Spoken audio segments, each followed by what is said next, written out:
Hello students, in this video we'll discuss first-order nonlinear differential equations that can be solved for the dependent variable y and see a method of solution for how we would approach solving these problems.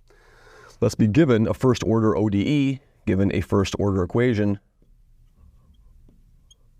The general form of a first-order ODE looks like f of x, y, y prime equals 0. Let's suppose that we have a special form of this first-order ODE. A special form of this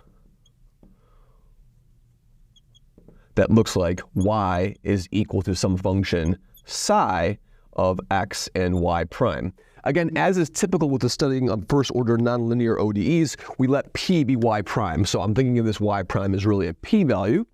And so how do I approach solving this problem? Well, if we take y is equal to psi of x and then p, what I'll do is I will differentiate this equation. So take the derivative, do d by dx of this equation over here. So if we do the derivative of y, we'll get what? We'll get y prime or p. So I'll have p is equal to partial psi partial x, the derivative of psi with respect to its first entry of x and p. And the derivative of x with respect to x is just 1, so there's no factor over here, plus the derivative of psi with respect to the p variable over here, and then xp. And then how does the p variable change with x? Well, that's going to give me a p prime over here. So that's going to be a p prime. And that's really y double prime over here.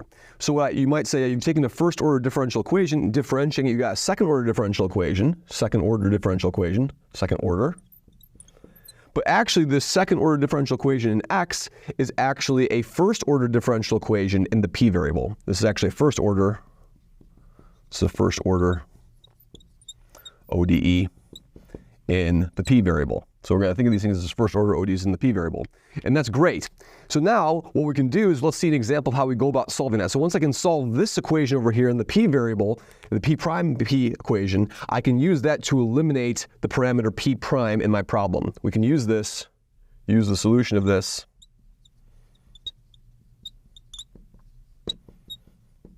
to eliminate p.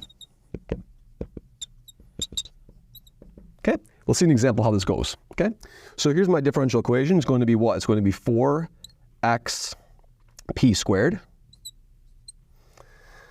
plus 2xp is equal to y. So in other words, I've explicitly been able to find my equation has the form y is equal to a function of x and p, which is really y prime. So if you want to put this into y prime notation, this equation is exactly identical to y is equal to 2x y prime plus 4x y prime quantity squared over here, okay?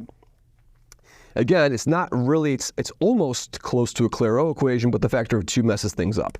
So what we're going to do is we're going to take the derivative of this equation with respect to x. So let's do it slowly. So if I do this, I'm going to have what? I'll have a 4p squared plus I'll have an 8xp p prime when I do the derivative of the p squared term. Then a plus 2p plus 2x p prime is equal to p when you do the derivative. Now I can write this as 4p squared plus 8xp p prime plus p over here plus ap plus 2x p prime is equal to 0. Great. And so notice that there's no y's in this equation anymore.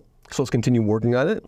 What I can do now is I can factor out a p from these two terms over here. So I have a factor of p, and then I'll have a 4p plus 1 if I factor this term and this term over here.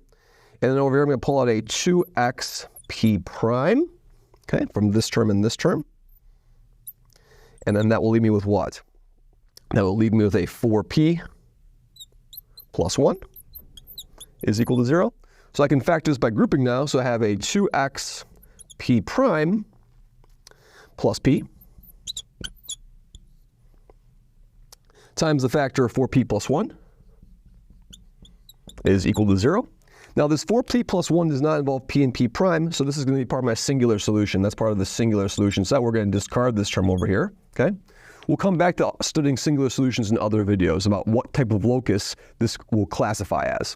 So now my differential equation in p and p prime is what? Is 2x dp dx plus p is equal to 0. So what I can do now is I can write this as 2 dp over p plus a dx over x is equal to 0 over here. by separating the variables. And so what I have now is I have 2 natural log of p.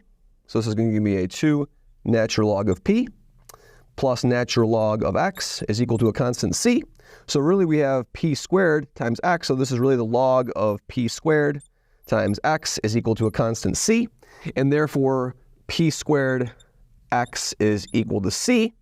And this allows me to say that p is equal to c over x square rooted. So I've just solved the equation for p. And so now what can we notice? Everywhere I see a p, I can replace it with this square root over here. So let's do that.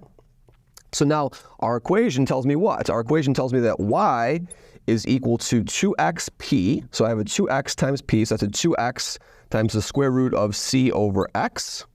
Great. And then that's what my p was equal to. And then I have a plus 4x, and then p squared. Well, p squared is going to be what? P squared is going to be c over x. So I have a c over x over here. So of course the x is going to cancel out. So over here I'm going to have a y. I'm going to take that 4c and throw it on the other side of the equation. Minus 4c is equal to 2x and then square root of c over x.